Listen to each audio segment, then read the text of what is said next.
They called it a restructuring. I called it betrayal. 15 years. 15 damn years of giving everything to Revel Dynamics. Early mornings, late nights, cancelled vacations, fixing disasters I didn't cause, solving problems no one else could.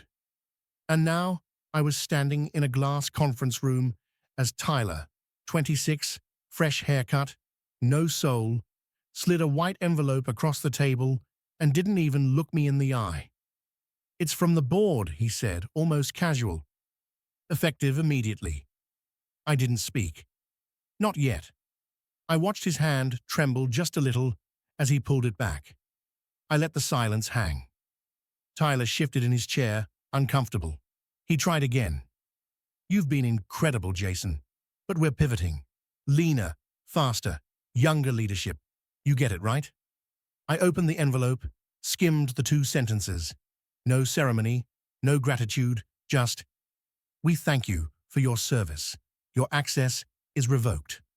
I stood, looked at the skyline one last time, and smiled. "I get it," I said, handing him my laptop. "Good luck on Monday." His smirk returned like he'd won something. "You'll land on your feet, man. No hard feelings." I turned to walk out. Past the open plan floor where juniors avoided eye contact.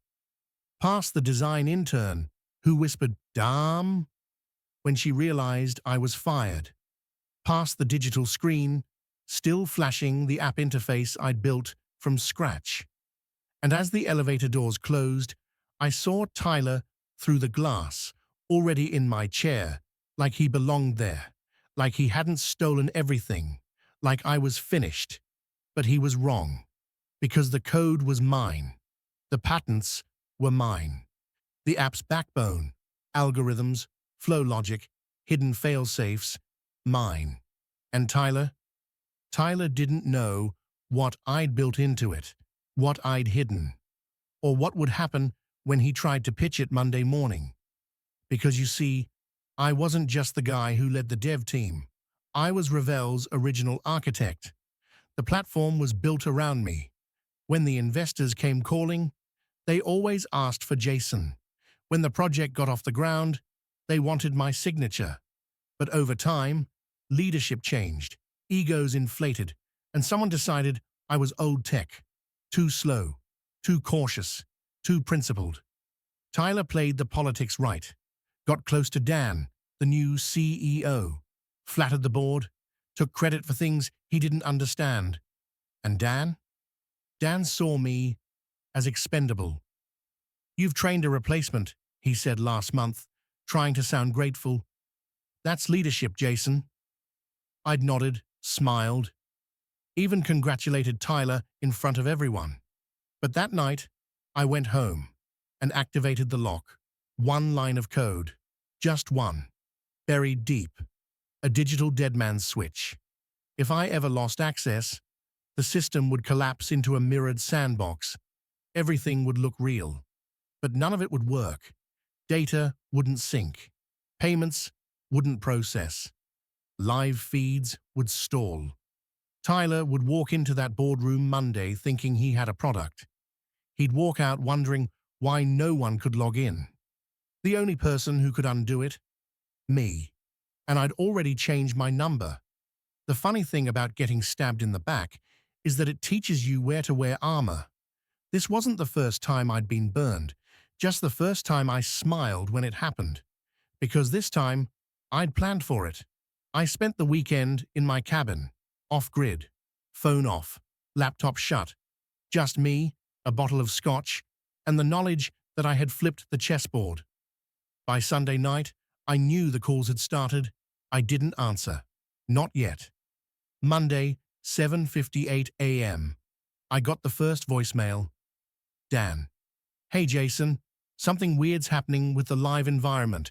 We need you to just give me a call, okay?" 8:12. Tyler, panicked. "Hey man, not sure what's going on. Things aren't syncing. Did something break?" 8:30. CFO, short, angry. "We're hemorrhaging money right now. Call us." 8:47. Legal. Jason, if this was deliberate, we need to talk immediately. 9:05. Dan again. Jason, please. Whatever this is, let's fix it. You want a conversation? We'll have it. 9:27. My favorite. Tyler again. Jason, look, I know we didn't handle things right. I should have said something. Can you please just help me out here? I smiled, finished my coffee, checked the logs. Everything was unfolding exactly as it should. You don't erase 15 years of loyalty with a memo. You don't reward theft with trust. And you definitely don't hand the keys to someone who doesn't know where the traps are. This was just the beginning. At 10:12 a.m., I got the email. Subject, urgent, system failure, contact immediately. No greeting, just a list of errors. Back-end crash, customer dashboards blank, mobile version unresponsive, API calls failing. I scrolled past the chaos and saw the final line. We are bringing in an external consultant if you do not respond within the hour. That made me laugh. A consultant. Someone with no idea how I wove the system together like a living thing. They'd trace 100 nodes and still end up chasing ghosts. Tyler had spent months trying to understand my logic trees and modular pathways, pretending to learn, copying my diagrams, but he didn't have intuition. He didn't have the map. And Dan? He'd bet the company's Series B funding on a Monday demo, 10 million on the table, scheduled for 1 p.m., investors flying in, and no working product. I poured myself another coffee and leaned back. The part of me that still cared was whispering, "You could fix it in 5 minutes, you know that. Just press enter, remove the sandbox lock, watch the system breathe again." But the part that had been humiliated, discarded, mocked, that part reminded me what Tyler said as I left. "This place moves fast now, man. Try to keep up." "Yeah, let's see how fast you move now." 10:57 a.m. I turned my phone on. 43 missed calls. I watched the name flash, Dan CEO. I let it ring. 11:03. Tyler. Ringing. Desperate. Again. I waited for the moment it would tip, and then it did. 11:24 a.m. Unknown number. I answered. "Jason?" A woman's voice. It was Harper May from Vero Capital, the lead investor. "We've got a serious situation. Ravel's system is unresponsive. We understand you were the chief architect. We're not getting answers from the current team. I need to know, can you fix this?" Her voice wasn't angry, just sharp, focused, professional. "I could," I said, "but I don't work there anymore." A pause. "Would compensation help?" "This isn't about money," I replied. "They burned me." Another pause. "Jason, I know people. I know when things are taken from those who built them. I can't fix the past. But if you help me now, I will make sure you sit at the table next time." That got my attention. Not because I wanted revenge anymore. That had already begun. But because she understood. Respect. That's what I wanted. Not titles, not a plaque. Just for someone to say, "You mattered." "Give me access," I said. "I'll need admin override. They've locked me out. You'll have it in 5. She wasn't lying. At 11:31, I got an email from Ravel's internal server, freshly reactivated with full privileges. Someone, Harper probably, had overridden Dan's block. I logged in. Tyler was online, watching. I opened the message window, typed, "Nice try. You were never ready." Then I lifted the lock. Systems blinked back to life. Dashboards rebuilt. Mobile pinged. Notifications flooded in. I watched Tyler's dot go still, then disappear. Probably left the office, maybe left the country. At 12:12 p.m., I got another call. Dan. This time, I picked up. "Jason, look, I don't know what to say. I didn't know. Yes, you did, I said. You just didn't care. He exhaled. Look, they're here. Vero, the other investors. They still want to see the pitch. They think you should lead it. Not surprised, I said. Jason, please, this is your legacy too. Come back. Help us land this. I waited a beat, then said, if you're watching this video and liking where it's going, hit subscribe. You'll want to see how this ends. Then I hung up. Dan wanted me back. Number that bridge was ash, but Harper had offered something else, something new. And if the board was about to see the truth, who really built the empire, then I'd better be there to narrate it.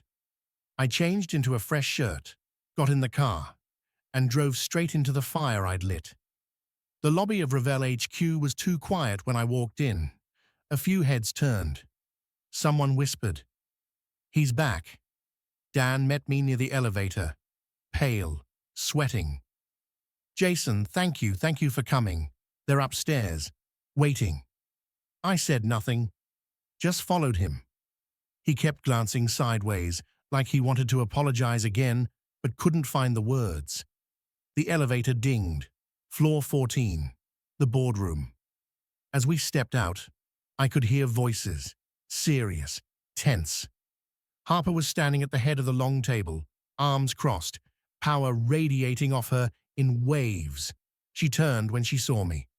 "Jason, I'm glad you came." Around the table, 6 investors, a legal advisor, 2 unfamiliar faces, and Tyler. Tyler looked like he hadn't slept. His tie was undone, jaw tight, lips pale.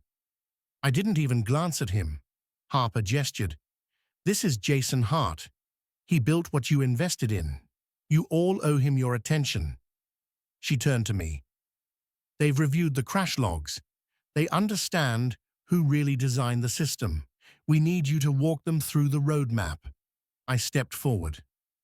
The system's core is modular but deeply integrated. Tyler tried to patch over pieces without understanding dependencies. That's what triggered the cascade. Tyler opened his mouth. "That's not—" Harper raised a hand. "Enough." I smiled. "I'm not here to shame anyone. I'm here to show you how to keep your investment alive." I opened my laptop, pulled up a clean demo. "This is your product. This is what it was meant to be." I walked them through it. Clean transitions, real-time metrics, predictive analytics. At the end, I closed the lid. "You didn't buy a feature set. You bought trust. If you want that back, you know where to find it." Harper nodded. "We'll discuss next steps." As the room emptied, Dan touched my shoulder. Jason, I mean it. That was incredible." "Don't," I said. "Just let it end with grace." I walked out, left the building, and exhaled. But it wasn't over. Not yet. That night, I got a text from Harper. "Come to my office." Alone. The next morning, I went. She didn't waste time. They were impressed. "You made them look foolish in the best way. They want to offer you CTO." I paused. "Of Revel?" "Number not Revel. Revel's done." I stared at her. She smiled. I pulled the kill switch. "We own the IP now. The investors agree. Tyler and Dan are out. Lawsuits pending. We're forming a new entity, clean, fast, yours to lead." I let it sink in. "So you played them." "They played you first." She poured 2 glasses of whiskey. "I just ended the game." I took the glass. "And Dan?" "He's trying to threaten legal action, but his name's not on anything meaningful. He'll scream, then vanish." "Tyler?" "Probably already did." She raised her glass. "To builders. Not bosses." I raised mine. "To second chances." We drank. But something still didn't feel finished. I needed to see them fall. Not just disappear. Fall. That evening I called a journalist I knew. Tech media, hungry, smart. I gave her everything. The source code, the internal memos, The timeline, the real authorship, the sabotage. I handed her the truth and said, make it viral. 2 days later, the headline read, CTO fired, product crashes, investors revolt. Inside Ravel's meltdown. It went everywhere. Reddit, Hacker News, Twitter, VC blogs. Tyler's name was dragged through mud. Dan's old quotes resurfaced. We're lean, we're fast, we're future-proof. Every sentence now irony. One comment read, this is why you don't fire your architect. Another, he stole the kingdom and burned it down. I watched it all unfold while sipping coffee in a co-working loft downtown. My new office, Harper texted, launch next week. Want to name the company? I smiled. Typed, Ashlight. She replied, perfect, like something new born from the fire. Yes, born from the fire. And as I watched the empire, they tried to steal collapse in real time. I didn't feel rage. I felt peace. They mocked me, they replaced me, they bet everything on being louder, younger, faster. But I built the foundation, and when it cracked, I was the only one who could keep the roof from falling. They forgot that. Everyone forgets until it's too late. A week later, Ashlight launched. Quietly. No media push. Just a website, a clear roadmap, and a simple message. Built to last. Built right. But people noticed. Engineers, designers, investors. Within 48 hours, 6 former clients of Ravel reached out. By Friday, 3 major enterprise platforms were requesting demos. The same weekend, I received an invitation to speak at a private tech summit in Austin. Topic: Resilience after sabotage. I laughed when I saw the title. Poetic, I muttered. I took the stage 2 weeks later in a black shirt and no slides. Just a stool, a mic, and the truth. I didn't mention names. I didn't have to. They all knew. The story had already gone viral. But I gave them the anatomy of betrayal. How power shifts when code becomes currency. How loyalty is rare, and how dangerous that makes it. After the talk, 3 VCs followed me out to the parking lot. If you ever raise, one said, we want in. I didn't respond. I didn't need to. That night, back in my apartment, I poured a drink and watched the final nail go in the coffin. A leaked memo from Ravel's legal team hit the press. It outlined the full acquisition collapse. Tyler was facing an SEC audit. Dan had fled the state. The board had dissolved. The brand was being auctioned to cover debts.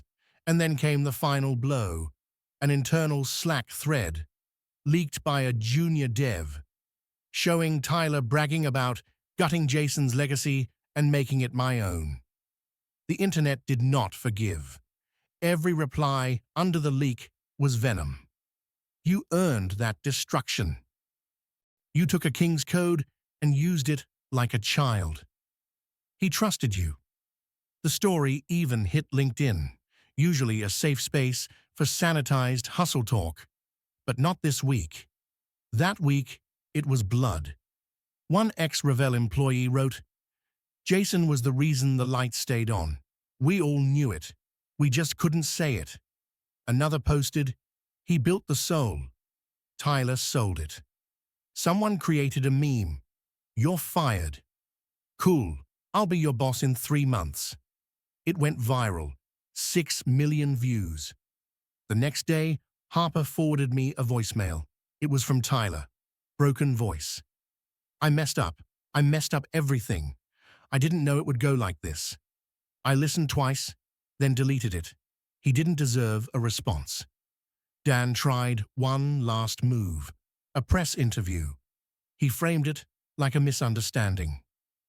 We just wanted to grow the company, he said. Jason was difficult. The interviewer, bless her, didn't blink.